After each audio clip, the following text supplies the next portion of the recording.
And I have to be honest, today we were supposed to talk about microplastics and how they're affecting our bodies. But well, after seeing the breaking news out of Taipei, my mood is just... It's incredibly complex. This random attack on the Taipei MRT, the whole scene was like something out of a movie. But the ending, the part about the suspect, it's just so heartbreaking and in this really dark way, almost humorous. We should probably just walk through what happened first without spoiling that part. Right. And even though the suspect is now deceased, the reporting we've seen on this really highlights this incredibly sharp social contradiction. It feels like more than just a crime. It's almost like a tragedy of meticulous planning, completely defeated by the most mundane, everyday trifles. Okay, let's break down the timeline. According to the verified reports from places like CNA and Taibao, this all went down on December 19th, 2025. We need to walk you through the established timeline and the heroic actions first before we unveil the precise, unbelievable twist that ended the suspect's life. It is an intensely difficult story to process. I mean, even though the primary suspect is now dead, they really paint a picture of just intense social contradiction. Right, and profound failure. Exactly. We see this not just as a horrific criminal act, but as something far more layered. It's like the tragedy of a meticulously elaborate plan that was ultimately and spectacularly defeated by the most mundane, everyday triviality. So to make sure we're grounded in the facts, let's quickly run through the official timeline of what has been, tragically dubbed Bloody Friday, December 19, 2025. Okay, let's unpack this timeline. So the initial attack began around 17.25, that's 5:25 p.m. at Taipei Main Station, right near the M7 and 8 subway exits. Right in the middle of evening rush hour, just packed. Completely. The suspect, a 27-year-old named Zhang Wen, initiated the assault. And his preparation signals clear premeditation. He was wearing a gas mask. He immediately threw smoke bombs to create panic and cover, and then began attacking commuters with a long knife. He later moved to the M7 area to throw a gasoline bomb. So he was escalating. This wasn't just a single act of violence. No, this was an organized attack designed for maximum chaos. So we have pure planned chaos. But just 5 minutes later, at 17:30 in the underground passage, that's where the first moment of truly incredible, spontaneous heroism occurred. That's the exact moment. A 57-year-old security guard, a Mr. Yu, immediately intervened. While everyone else, and you can't blame them, were fleeing the masked man with a knife and bombs, Mr. Yu rushed directly toward the armed attacker to stop him. That's just incredible bravery. It's that sheer human decency shining through in the middle of terrifying violence. But the terror wasn't contained, unfortunately. By 18:00 or 6 p.m., the suspect had moved. Yep, he shifted his attack to the nearby Zongshan station area and the adjacent S-Late Nanxi department store. Here, he continued throwing more smoke bombs and randomly attacking more civilians. Just spreading the terror across the city, his mobility shows he was committed to maximizing harm. And the final confrontation happened around 19:00, so 7 p.m., inside the S-Late Nanxi building. Police had finally surrounded him, cornered him. And that is when the event concluded, with the suspect falling from the 5th floor. He was later pronounced dead.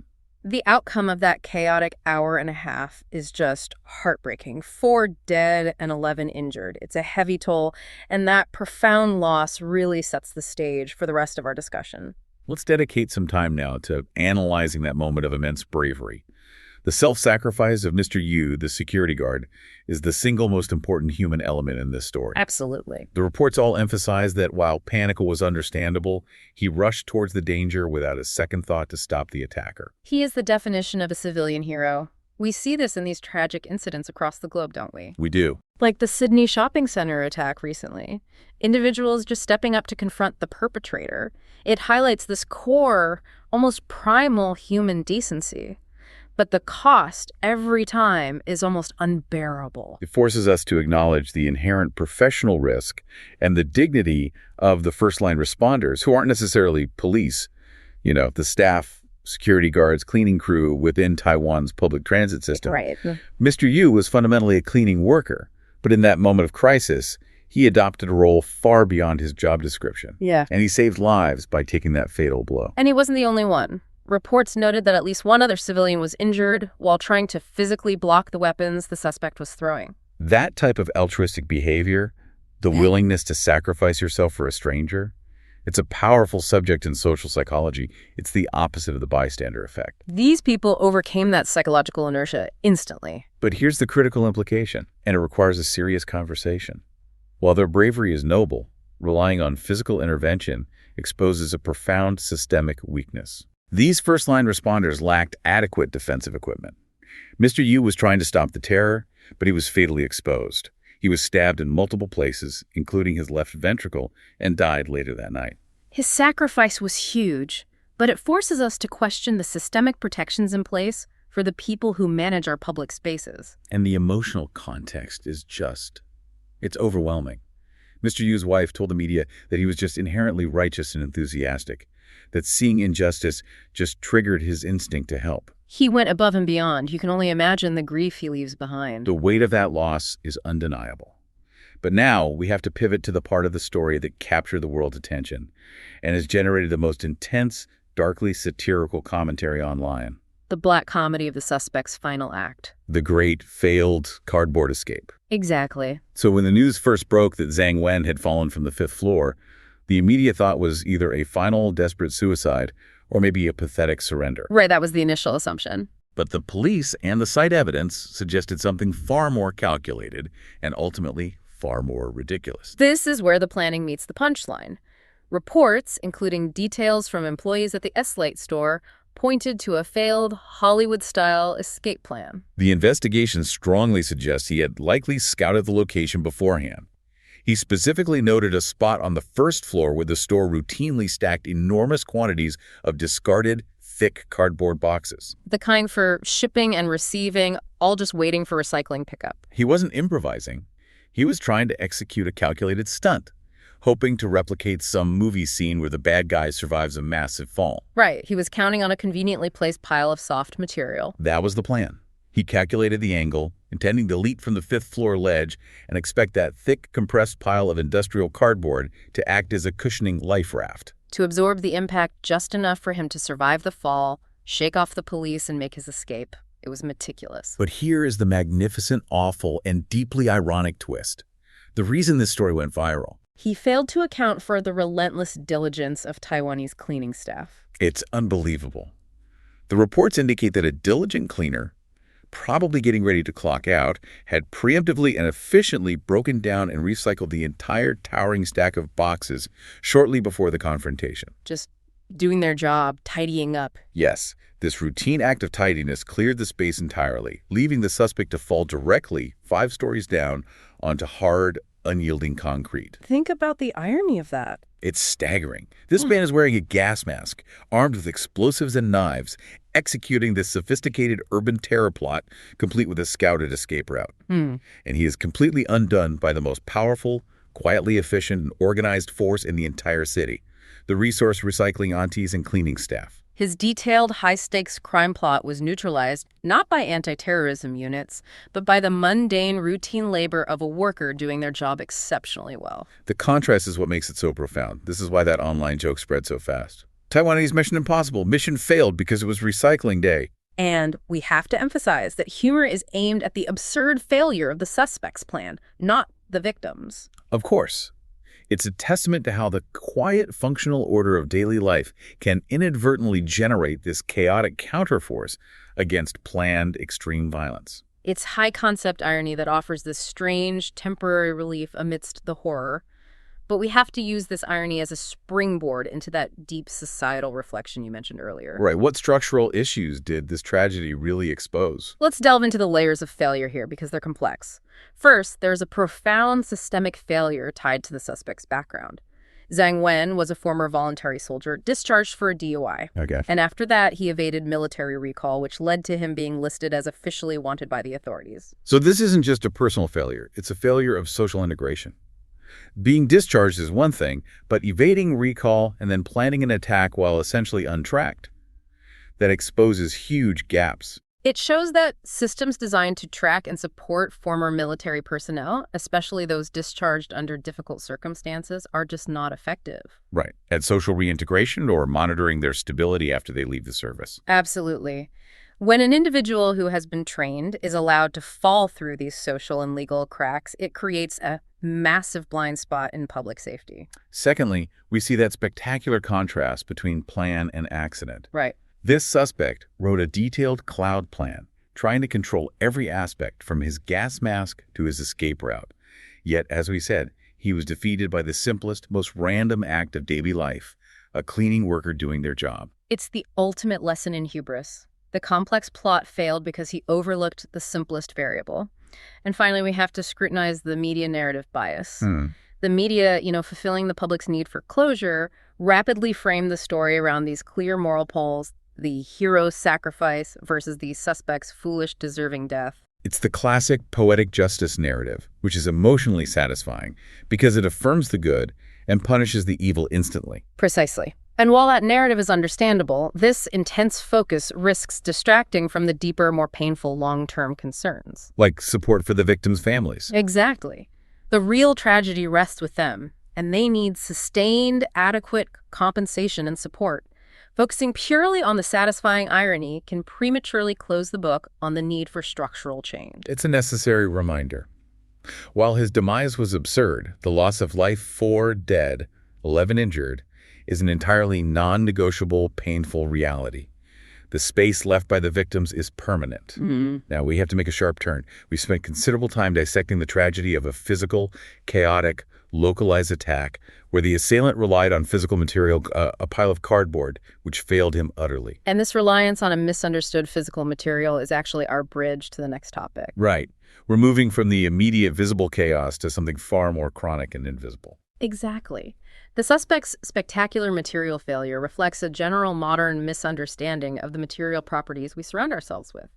We're constantly relying on things like waterproof coatings and non-stick surfaces, believing they enhance our lives, but they are simultaneously staging a permanent chemical attack.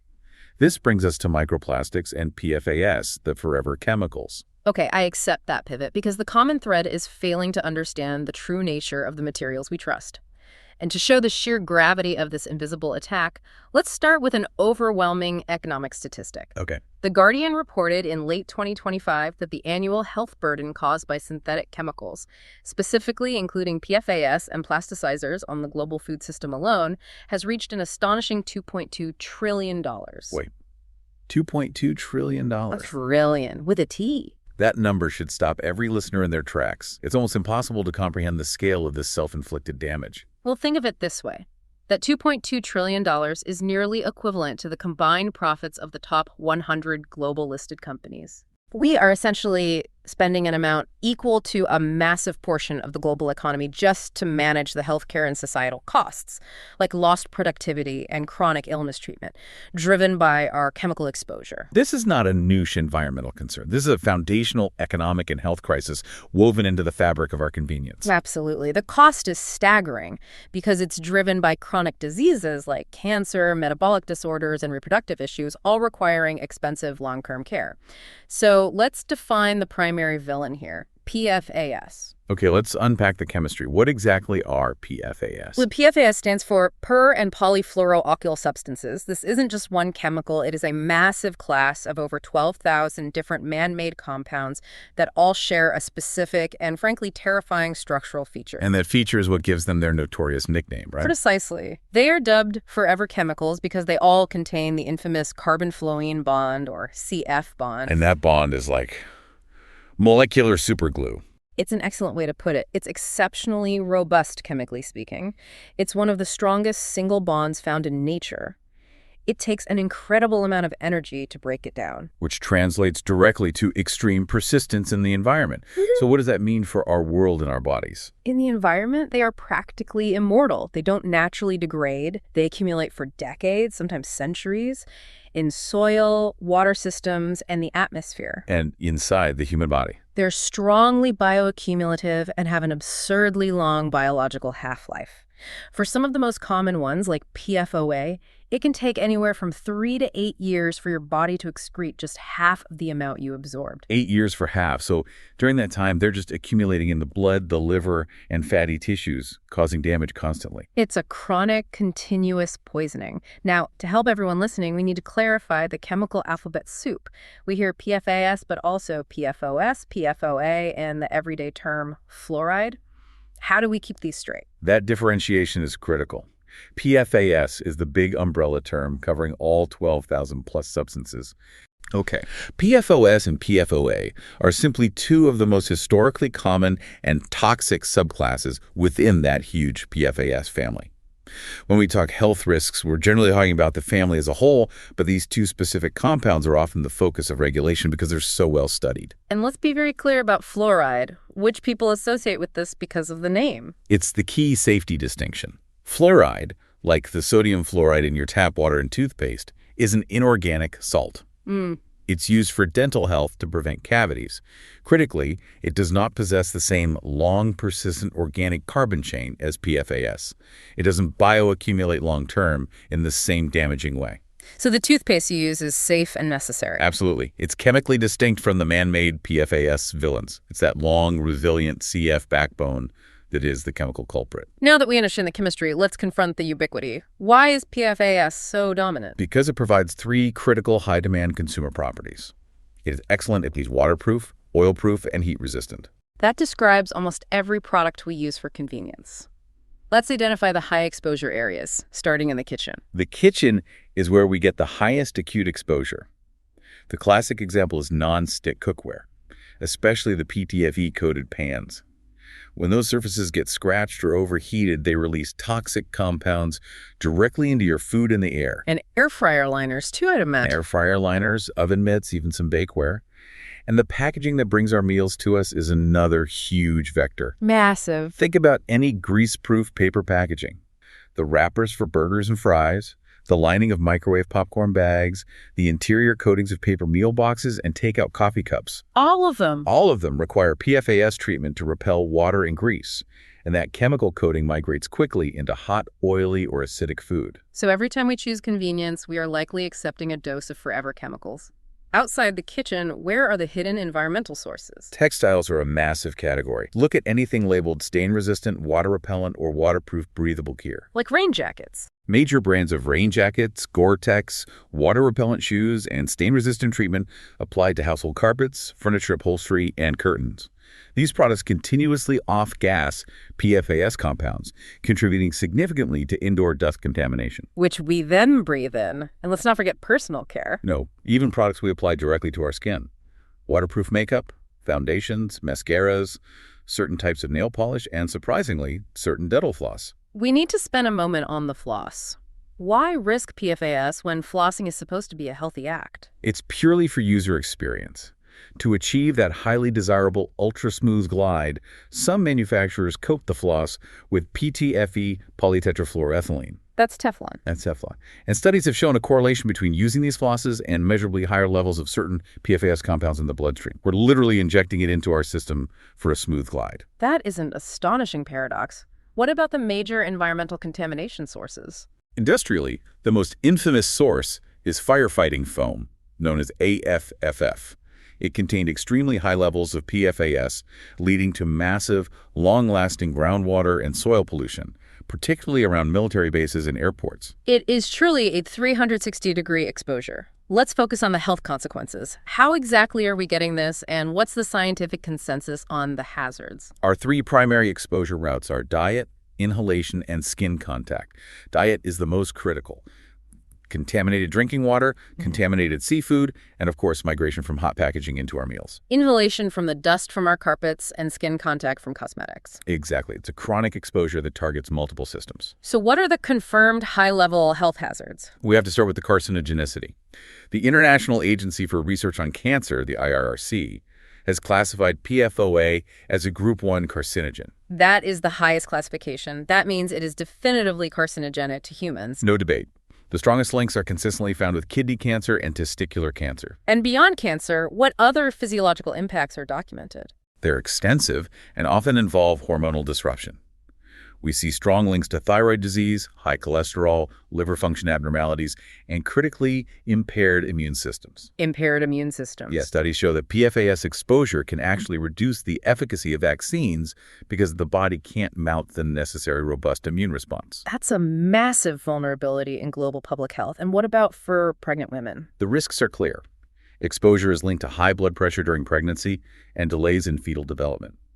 These chemicals interfere with the body's most basic signaling systems. And the data confirms that exposure is basically universal. Absolutely. The U.S. CDC found detectable levels of PFAS in the blood samples of 98% of Americans tested. It's not a localized issue. A 2024 test sampled 24 political leaders across the EU, and PFAS was found in every single one of them. Everyone is carrying this chemical burden and bringing it back to Asia. Taiwanese population studies consistently find widespread detection of PFAS in blood samples.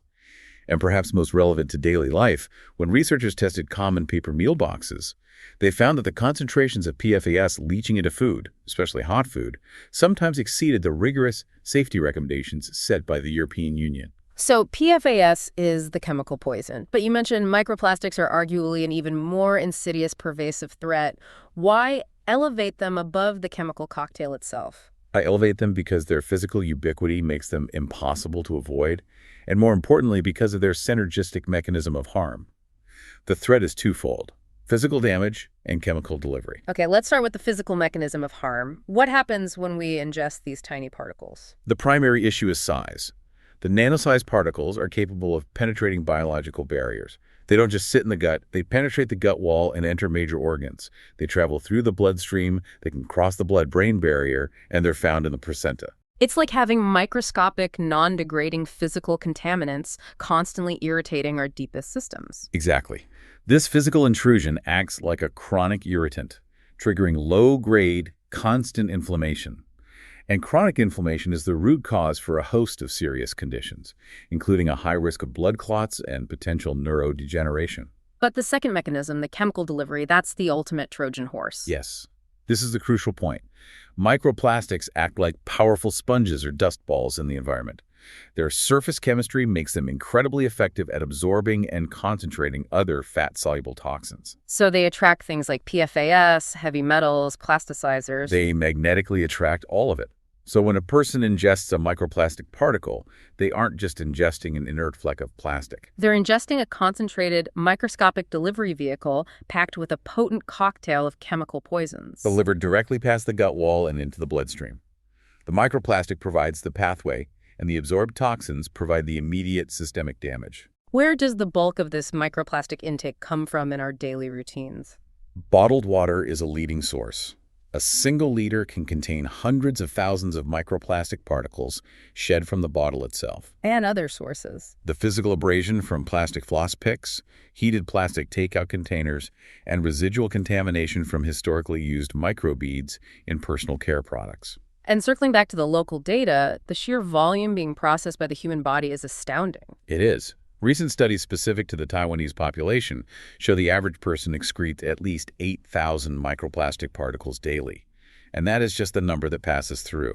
The real concern is the unknown number that remains in the system.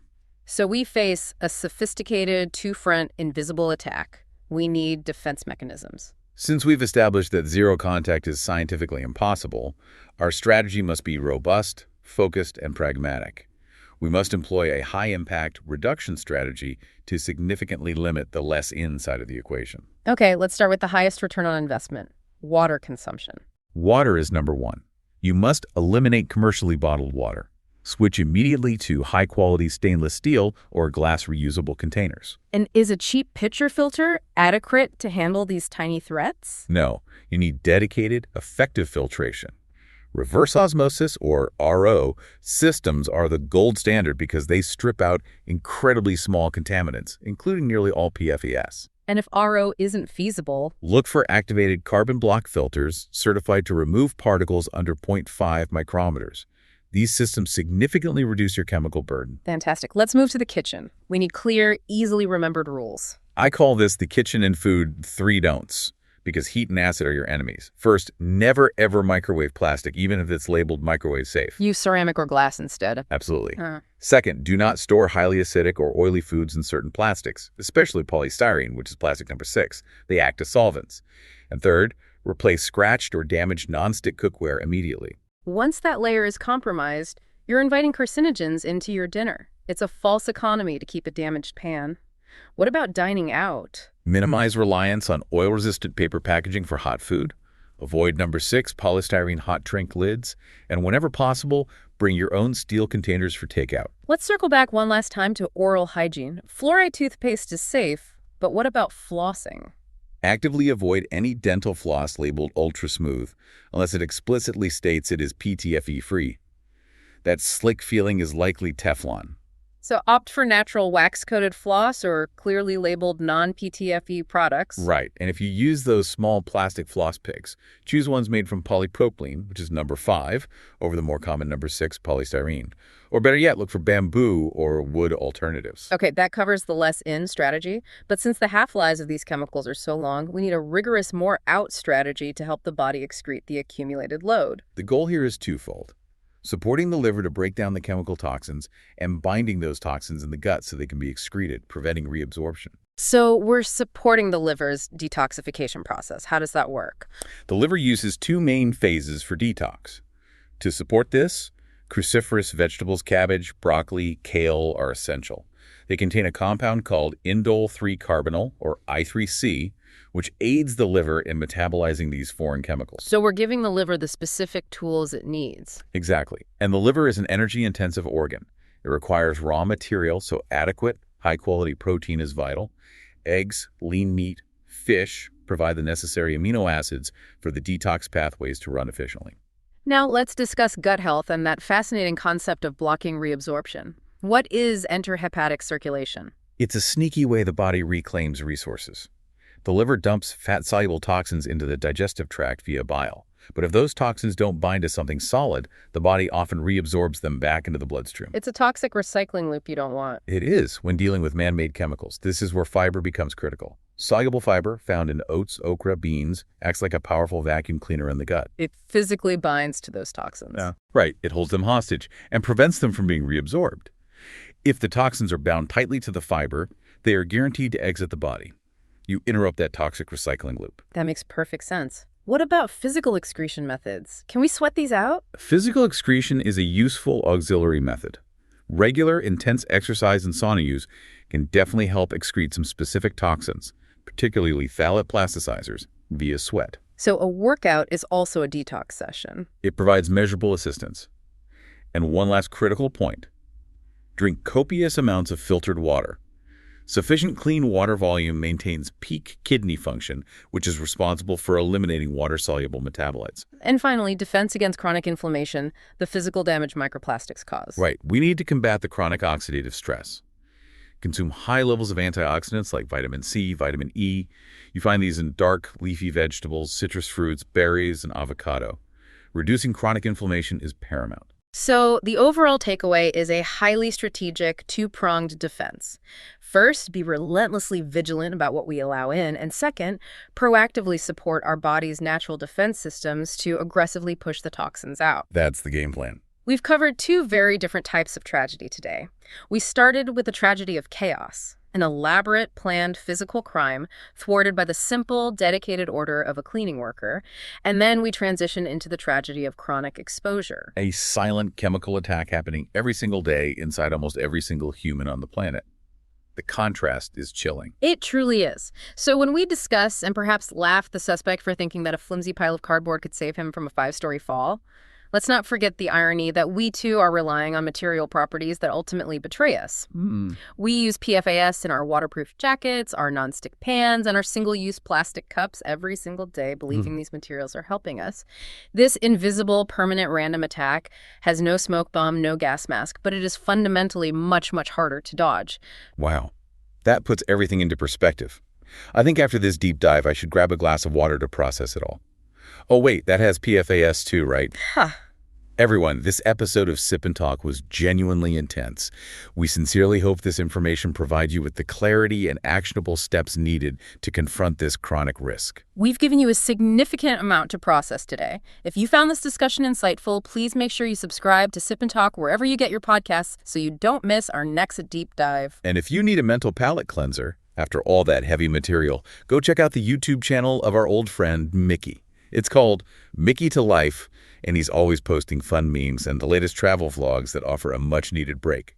We'll catch you on the next one. Until then, stay curious and stay proactive about your health. Take care.